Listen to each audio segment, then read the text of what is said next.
what do you do when you have a high traffic area that might be exposed to moisture? You got to be careful about your flooring. That's what we've got contractor Chris McGimsie with us right now.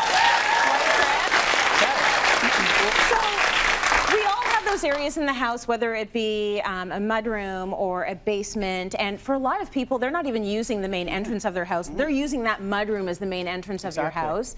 You want beautiful flooring, but you don't want it to get ruined. You don't really want to put your hardwood there, right? Well, so this is the time of year, the spring like the fall, these kind of bumper seasons are really wet times of year. And these rooms, I like to call them hardworking rooms because we rely on them a lot, whether we're coming in with wet and muddy and salty boots.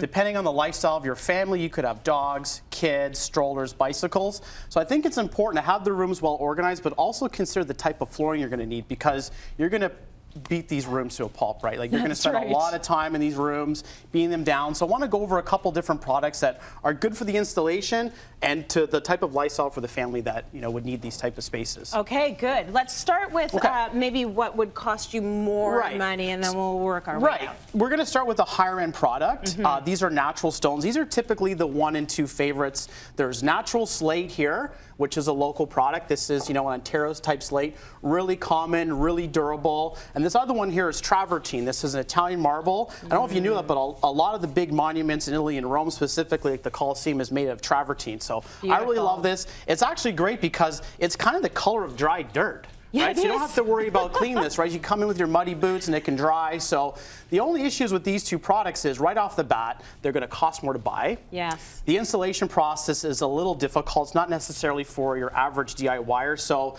this is on the premium end. I wouldn't consider this maybe in like, the back mudroom where the dog comes in and out. But if you want to create like a really beautiful functional entryway, I think these are your choice. You're going to be here with your Travertine and slate. There's tons of natural options, natural stone options, but these are the most common and these are my favorite. But you're going to need a professional to cut it. You need a special saw, and then you might have to seal it afterwards. A little more maintenance. This is the sealer for it. So I love it, but we're going to start at the higher end. Yes. And the most complicated, but like I said, those are they're beautiful. They're beautiful. Right. So when you get these, you're paying more for the product and you're paying a little bit more for installation. So it's like double whammy there. Okay, but absolutely gorgeous. So maybe keep this in a front foyer. Exactly. Versus the thing that's hidden away in the back that only the dog gets to see. Exactly. And you're paying too much money for that. A little more durability out of these products. You look after them, but it's a little more prep, maintenance, and installation, but the durability, I think, out of these is greater. Okay, good.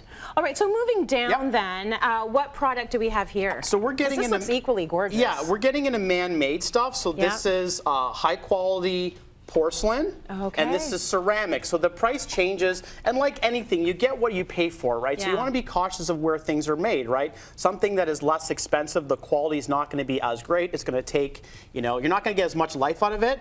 This is high quality porcelain. It's in a lot of the similar tones, so this kind of has like that Travertine natural stone. This has the slate. The price point, these are in around, $3 and up. This is in like the $250 range. It's kind of a good introductory tiling for your DIYer that want to get right in there. You can cut it with a grinder. It's good to put in, and it's economical. You don't really have to do a lot to it. Other than grouting it, you don't have to seal it. You don't have to treat it. Oh, that's very durable. Yes. So okay, so super low maintenance. This is easy to clean. Doesn't need to be sealed. Nope. It can take a pounding. It can take a pounding. It can take my stilettos. Oh yeah. Okay. For sure. That's all I need to know. But it's going to be in the installation too, right? Like it's all in the prep. So if you have a bad base or poor installation, you might not get the same type of longevity out of them. But be cautious of the material and the price. Like you can see, this one's a little bit thinner.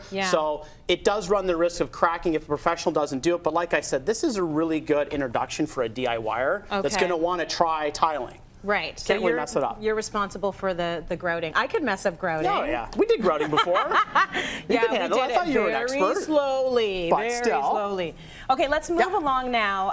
I'm assuming you're going to be saving some good coin if you use these options. Right. And these options look great. They're cool. So we're getting into, well, that is just classic vinyl tiles that you'd have like in your school gymnasium or in a classroom. My personal style is kind of like a retro modern mix. So You know, I think this would look cool in the kitchen. Just do like checkerboard style, look like an old diner, or just all in one color. These are just 2 colors I picked, but there's reds, there's blues, there's blacks. Really easy. You just need adhesive to glue it down.